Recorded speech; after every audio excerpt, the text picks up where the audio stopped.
Alright, I'm pulling out of the Super 8 of Topeka, Kansas. Our last stop. Actually, before we hit the road, I should reset the trip B. In total, we've driven 1,595 miles. So I am going to reset trip B, and we'll know how far we drove on the way back. We're probably gonna, it's gonna be tight because I unexpectedly spent $1,000. That was really part of my vacation money. That sucks.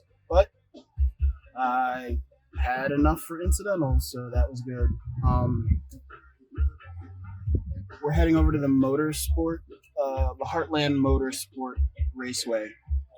It's only 7 minutes away. Gonna chill, just check it out. Some of the racers are actually at this hotel and said it might be closed today because the weather. I mean, the clouds roll through here. It will all of a sudden look dark, like it's about to pour, and then 2 minutes later it's 90 degrees. Thing is across from our hotel. It says Pauline Co-op. I mean, it kind of looks like a group of silos, and at the bottom, that little hole right about here, I saw a truck drive through, or exit, I should say. And then over here, I saw somebody come out. So I wonder if it just fills up on grain or salt or something. Headed to St. Louis from Topeka. Going to stop possibly back in Kansas City again. Kansas City, Missouri, not Kansas City, Kansas. To see the baseball museum because I couldn't get there in time yesterday. It's certainly beautiful out here in Topeka. Nice little houses, but wow, people love their toys. Almost every house has an RV.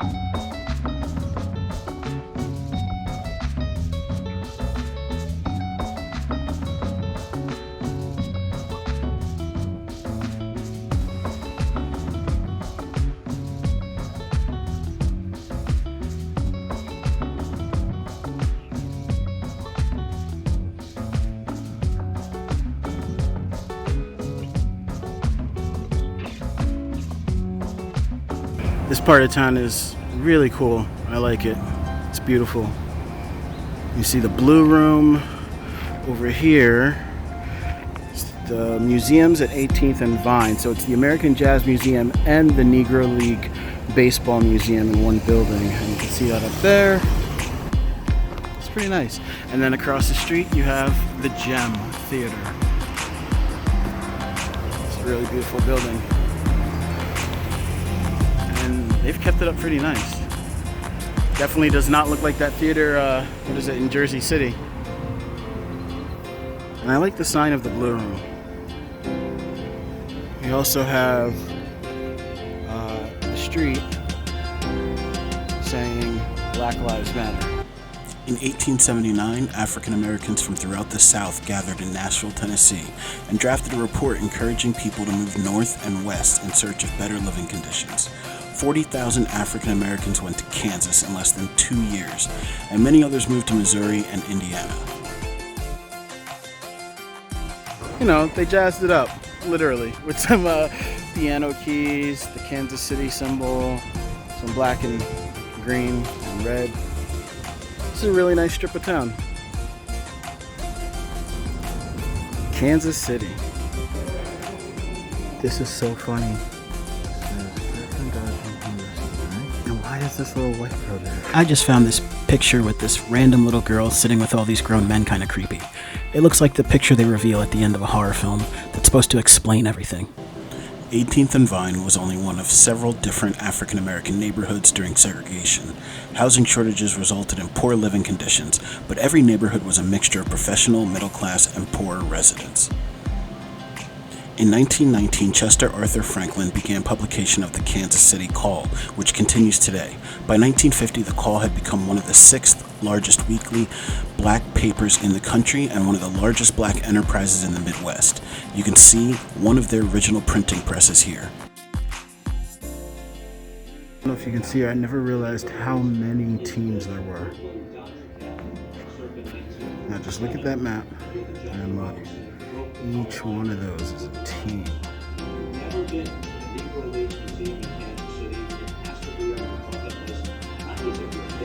That's a whole lot of teams.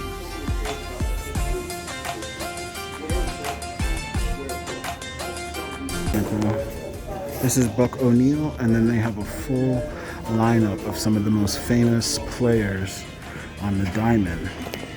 And then out in the lobby, they sell a commemorative set that is custom made with actual brass players, the same brass players in like 8-inch statues, and there's only 20 copies in the world. I was a catcher for 2 years, and I feel sorry for anyone who lived through this era, catching with wooden guards.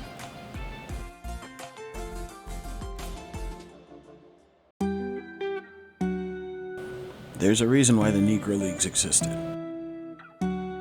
There was a great deal of hatred and disdain in post-Civil War America. They took every chance they got to fire shots at us. It even trickled into baseball. Folks who had enough free time to engage in America's pastime were seen as lazy.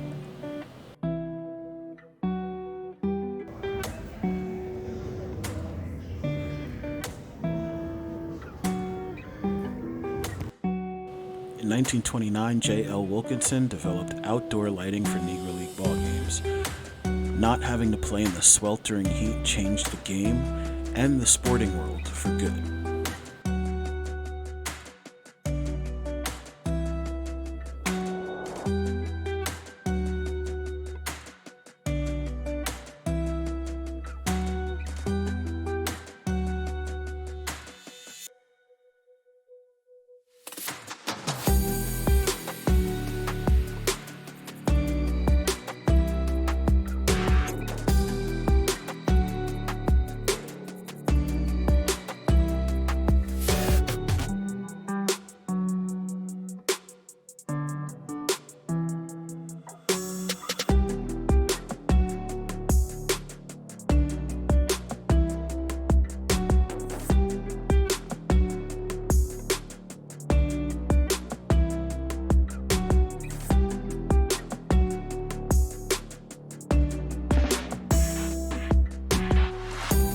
In the early aughts, the Negro Leagues had expanded so much that players found themselves playing in other countries. The Great Depression soon rolled in, and with it, it brought tensions against Negro League players.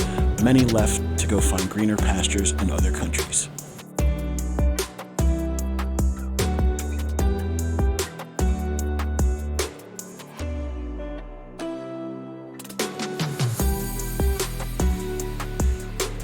I had no idea that the Negro Leagues had clown teams and comedy teams. I enjoyed learning a lot about them. I think it'd be pretty cool if somebody did a movie about them. I don't know, but everyone knows about the Harlem Globetrotters. I've never heard about clown teams before.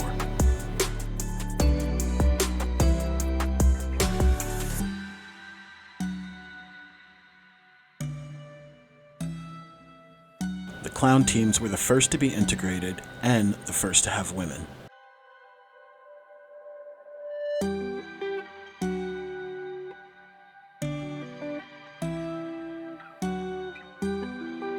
Several Negro League baseball teams visited Japan in the 1920s and 1930s.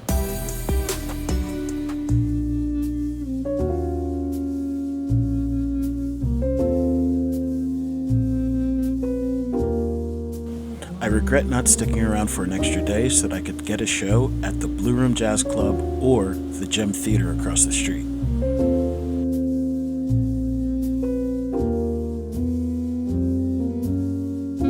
Unfortunately, that's all I have for you of the Jazz Museum. By the time I made it through the Baseball Museum, I had done something I didn't think was possible. I completely maxed out all my storage capacity for the cloud and my phone. So I've got nothing for you.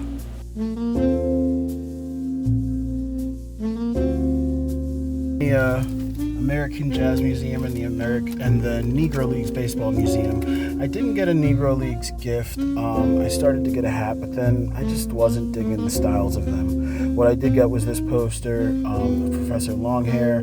A local artist made it, and well, I thought it was pretty dope because that is one of my favorite pianists, especially one of my favorite jazz musicians, coming out of, the New Orleans style of jazz. What I thought was really weird, what was kind of weird, was that at the end, as I'm leaving, all the merch in the jazz store, it's like musicians that weren't featured anywhere in the museum. It was like some white guy from the 80s with a flute, a photo of him, like pictures of just like modern jazz people that weren't discussed at all. If they had some reprints of some of the famous photos they had, I would have spent money I shouldn't have. But, I really feel like that would have gotten them more merch sales because those other posters were all covered in dust.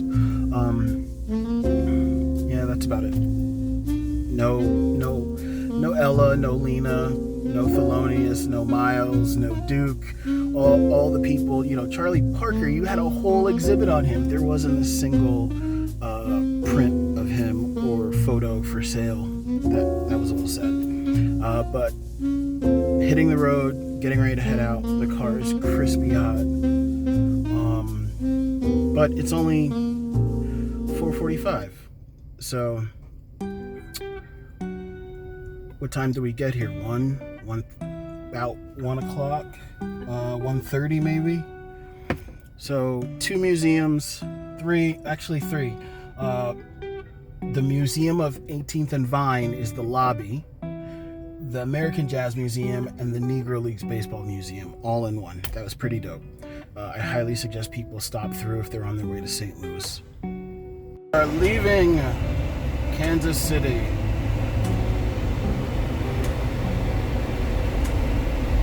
Now that we're leaving and I had a chance to experience some of the Kansas City music, I do regret not having time to stay here another day. I would like to see more of that area downtown. I'm heading to St. Louis because I need to be progressing home, but instead of Toledo, because of that weak-ass motorsport exhibit, which didn't exist. When I showed up, the lady was like, don't bother, it's just posters of like memorable moments. It wasn't an actual museum, it was like part of a lobby. So that was a waste of a day. I could have gone over to the Air Force Museum, National Guard Museum and the Combat Air Museum, but I felt like I would just see the same things I saw at the Air Force Museum. But I would have liked to have spent the night, because if I had stayed in Kansas City on the Kansas side so that I could still check off my 50 Nifty, I could have gone to the Blue Note last night or some music venue and heard some live music. I used the Hotels Tonight app, which said that there wasn't anything under $150 in the area. I went to Topeka, stayed the night, and then when I got there, found out that the hotel was actually charging cheaper than Hotels Tonight. Hotels Tonight charged me $78. When I got in, the woman accidentally charged me. She didn't realize I had already paid, and she... Keep in mind that me complaining about these ridiculously low prices are because the repair day required me to stick around for 2 extra days. That was one day at the fancy hotel in Missouri, and then another day while traveling. More than a third of the gas, almost a half. So almost 200 miles that cost us. Anyway, or I could say that's more stuff I could have purchased. I only buy souvenirs that I really think I'm going to use. Coffee cups, a t-shirt, a hat. I'm actually going to hang eventually that poster. I'm very happy I found it. The only thing better would have been like a black and white photo.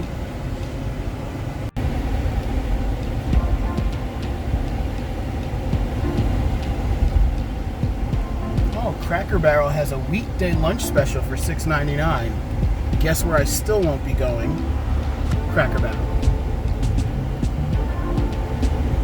It would have been kind of cool to also see the Kansas City baseball stadium. Isn't it weird that I'm doing all this baseball stuff and I'm not into it whatsoever? But I will say that touring the oldest baseball field in Boston was kind of fun. I enjoyed listening to the history of it, and after going to, the Negro League Baseball Museum, I wouldn't mind heading over there and, hearing some more history about America's pastime. Oh wow, look at that. There's a long-ass freight train, but I can't, I'm all plugged in, so I don't think I can get a picture of it. But. And that noise is my mom screaming all the way from New Jersey. You probably all heard it. Don't worry, there's a lot of driving shots this episode, but I have a rig attached to my steering wheel, so I just have to kind of push the camera back and forth while driving. On my way into Kansas City the first time, I saw the Kansas City baseball stadium. There was another stadium behind it, and then within like 2 minutes there was a soccer stadium. And I remember thinking, wow, that must be a tight-knit community to have that many athletes all around each other in the same area. I think it's called the Blue Ridge Sports Complex. But I guess I've never heard of this, the Fellowship of Christian Athletes. I wonder if between all the sports teams and their minor league affiliations, if they literally have enough for this organization, if that's what it's for, professional athletes.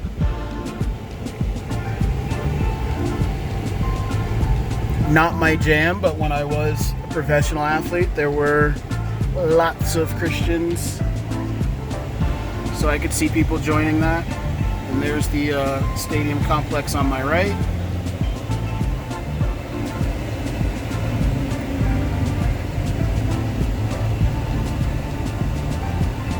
I believe that's, oh my god, I'm gonna just show how ignorant I am. Kansas City Royals, I believe, which would make that stadium in the back the Chiefs.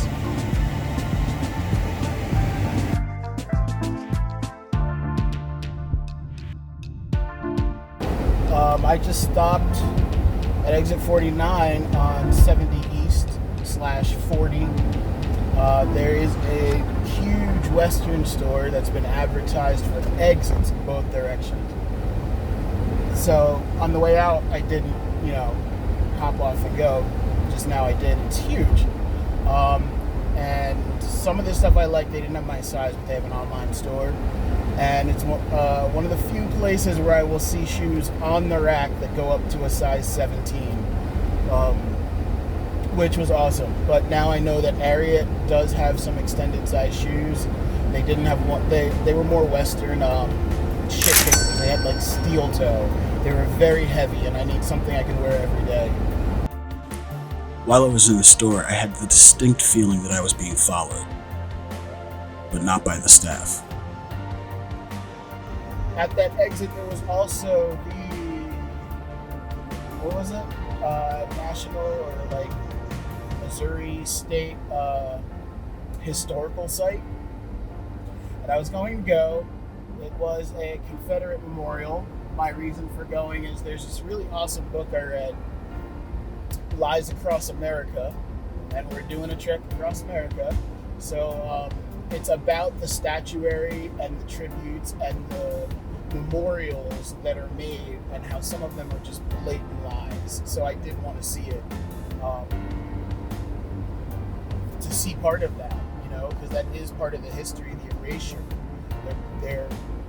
They've been putting up monuments for the past 75 years with blatant lies about World War I, World War II. Anyway, read the book. But there was that, and there was a historical site for the Battle of Lexington. But,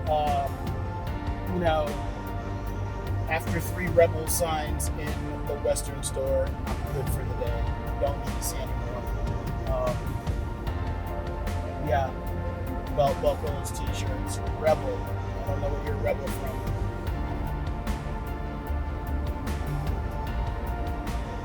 You're lost. We're back in pretty close to Columbia. I think we're at Moberly. But you can just see everything that Greg Judy's talking about. We're passing farms with just endless acreage. And then, 20 black cows. Barely any trees for them to sit under.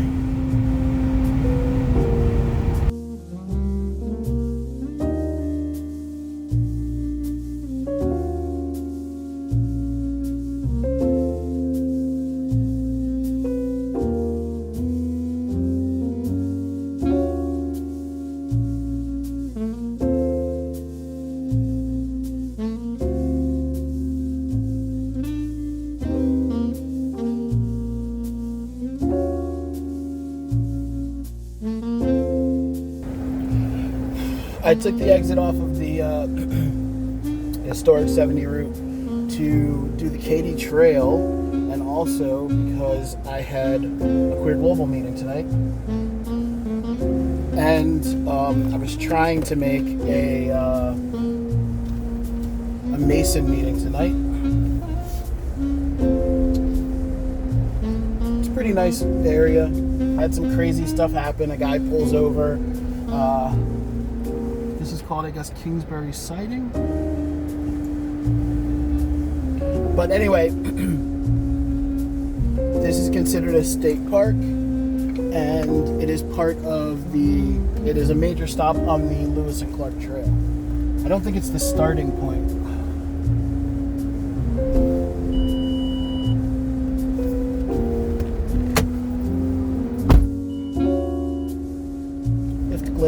My lift gate is doing that thing again.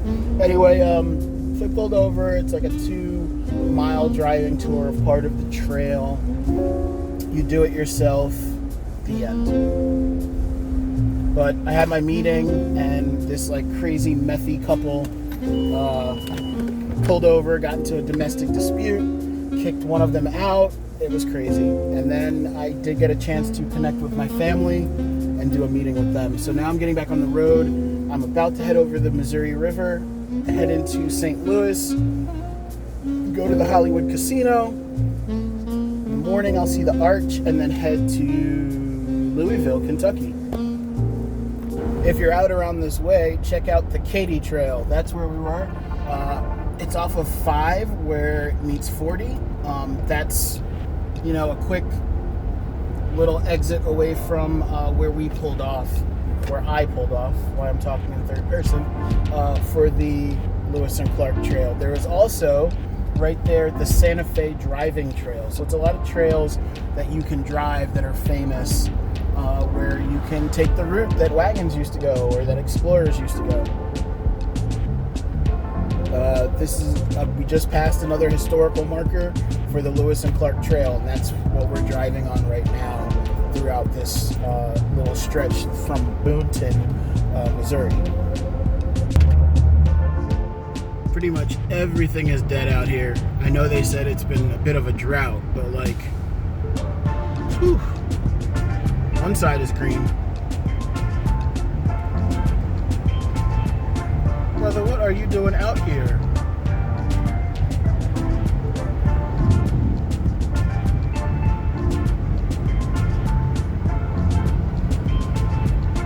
I don't know what's going on with the weather. It's looks like we're driving into fog. The sun is setting behind us. Last stretch, about 2.5 hours to St. Louis.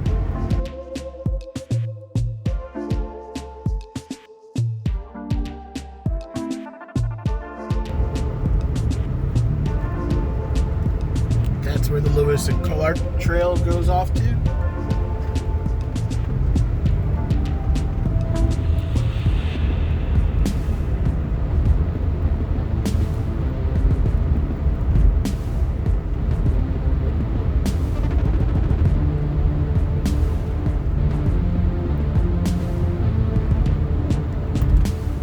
We just entered Boone County, so we're back within like 10 miles of Columbia, where we stayed for the Greg Judy conference.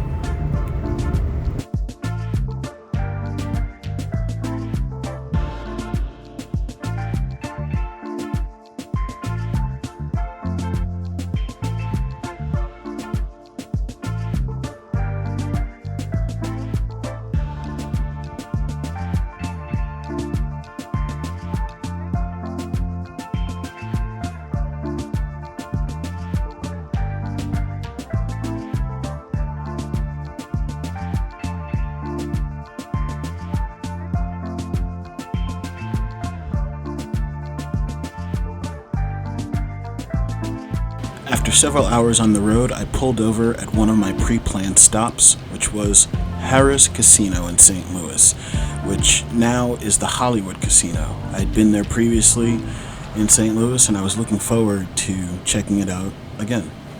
At the Hollywood Casino in St. Louis, it is 10:50, and we drove 316 miles. Now that I think about it, the last time I visited St. Louis was also for baseball. At 17, I road tripped with my friend's mom to a private training camp held by Ron Hunt. It looks like they got rid of the really awesome ceiling that used to be in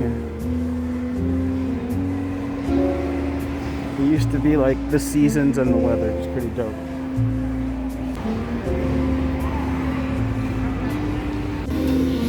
Free. Alright folks, that's all I have to show you for Kansas City. Stay tuned though, because St. Louis is going to be awesome. Until then, keep growing. Stop cursing!